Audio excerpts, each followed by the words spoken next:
This is the Marvo Niro 60 wireless. It is a lightweight gaming mouse, obviously designed by Marvo, and it's probably one of the best gaming mice in this price range that I've ever seen. But I'm going to tell you exactly why, and no, it's not all sunshine and roses. There are some negative things that I need to talk about, so stay tuned and let's get into it. The Marvo Niro 60 wireless. Alright, so first impressions, the Niro 60 wireless is an interesting mouse. This thing is heavily light. Wait, did I just say heavily light? That makes no sense.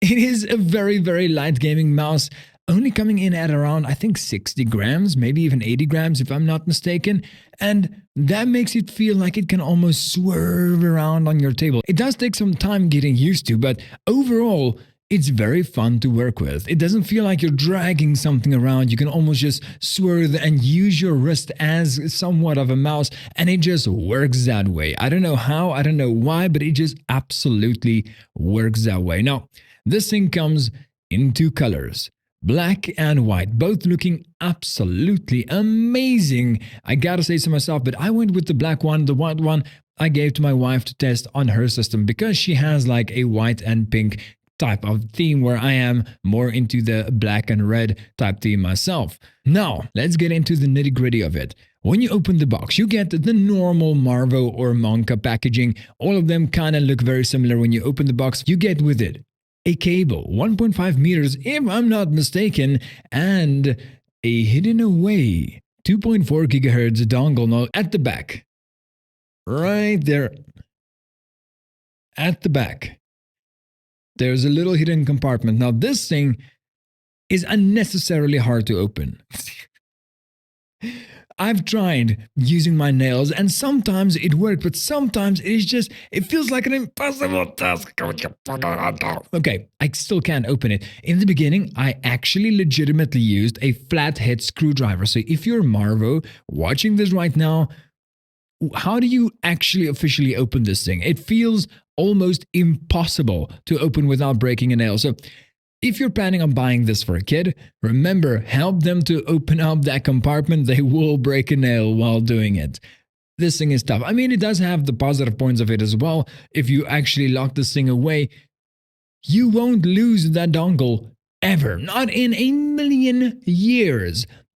But that is it. Right, with that out of the way, let's get into how to set this up. Now, this mouse, along with all or most of the new Marvo and Monka products, does come with a feature called tri-mode connectivity. Now, what that essentially means is, yes, tri means three, so you can think that it has three different ways to connect to your system. One is the normal wired mode, where you just connect the USB Type-C to USB Type-A on your computer or your laptop or whatever can actually use a USB interface. Then you have the Bluetooth mode, which is like a lesser powerful version of the mouse itself, where it kind of just use like an energy saving mode, I guess, and you can connect that to your phone, to your laptop, to your tablet, to your PC, whatever has Bluetooth, you can connect it to that. And no, spoiler alert, you cannot use this thing for gaming. I have tried. When you use this thing for mobile gaming, nothing happens. Absolutely nothing happens. So get that out of the way. Don't even think about it. Get that out of the way. Okay, then you have the 2.4 gigahertz, which is the one you're probably going to use most of the time. The 2.4 gigahertz comes with the dongle that you can plug into a USB Type-A just on your computer or your laptop, whatever the case may be.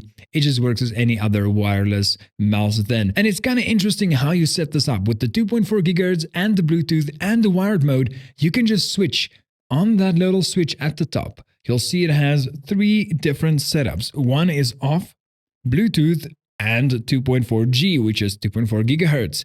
Now, if you use the Bluetooth mode, you switch it over to Bluetooth, you will see on the right side it has something called the mode indicator light.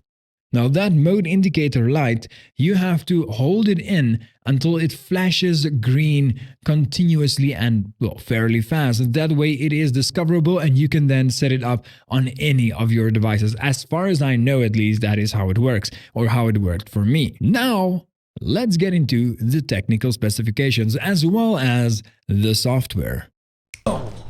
Alright, let's get into the technical specifications of the Niro 60 wireless. Now, first of all, this mouse has a 12,000 dpi setting, which it's a bit too much for me. I mean, I don't see why anybody would go past like 1 or 2,000 dpi, but it has the capabilities if you are a super high dpi user. Then, of course, it has 6D wired, which I have no idea what that means, so let me know in the comments if you know exactly what that means, and 2.4 GHz wireless and Bluetooth, and it uses the PixArt 3311 sensor, which I couldn't find a lot of information on that, so I'm not exactly sure which other mice use the sensor, but also let me know if you know that, or if you're Marvo, let me know via email or via the comments. Then, of course, these are the DPI settings that you can default choose between them if you haven't had the software installed, but I would highly recommend installing the software because there's so much more that you can do and see there, but stay tuned, I'll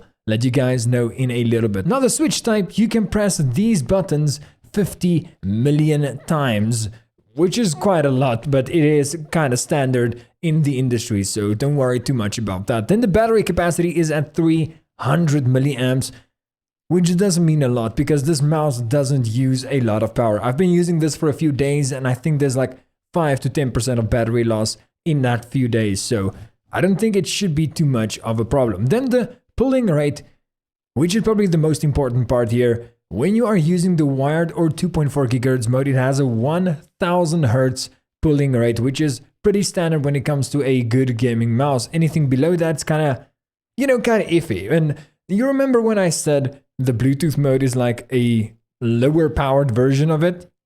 This is exactly what I meant. 125 Hz compared to 1000 Hz. So it'll kind of feel laggy if you use it on Bluetooth mode on your PC as a gaming mouse.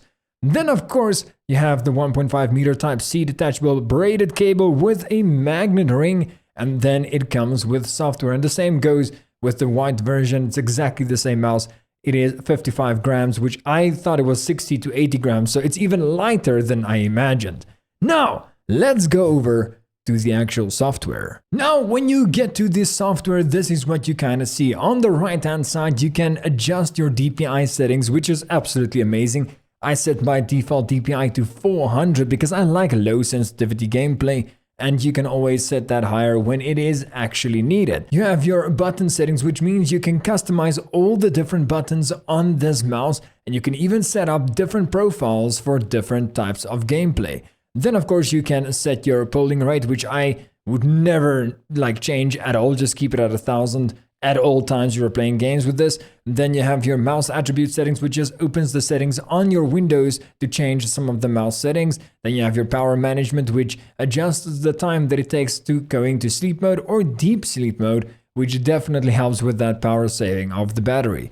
Then the key response times, you can adjust that. It is on 8 milliseconds at the moment, but you can even adjust that all the way down to 4 milliseconds, which is very, very, very fast. Now, obviously, it changes right now. Then you have your ripple control, which I don't know exactly what that means. I'm a little bit scared to adjust that, so I'm just gonna leave that as it is. And then you have your angle snap, which I would never turn on if I were you, but it is there for the 0.1% of people that actually is going to use that. And then you'll see on the left-hand side, around about there, is your battery, and you'll see mine is on 94%, and I haven't charged this thing in days, and I've been playing games, I've been streaming, I've been doing a lot of things here, so good on you, Marvo, for that amazing battery, or that efficiency, should I rather say, that you put into this mouse. Right, let's get back into it.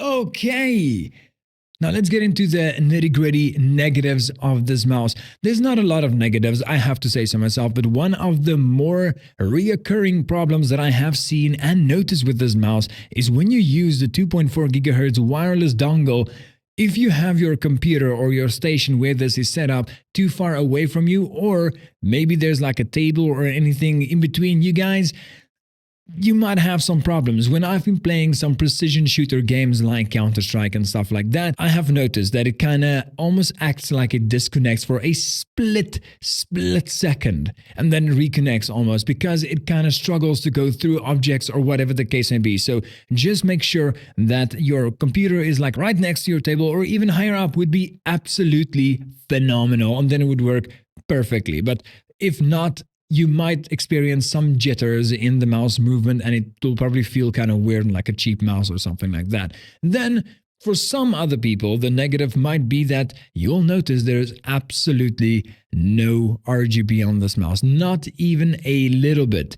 But that also brings me to the positives, because for me, the fact that it has no RGB is actually a good thing.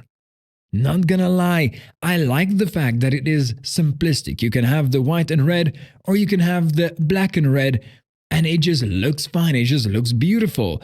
And that also makes it so that you can have this in any setting. If you have an office and you need a good wireless office mouse, then you can have it. It'll look inconspicuous. But if you want to do some, secret gaming on that office computer, it still works fairly well as a gaming mouse as well. I mean, I used the Razer Viper Elite. Oh, no, wait. I used the Razer Death Adder Elite, and I switched over to this mouse just because of the convenience of it.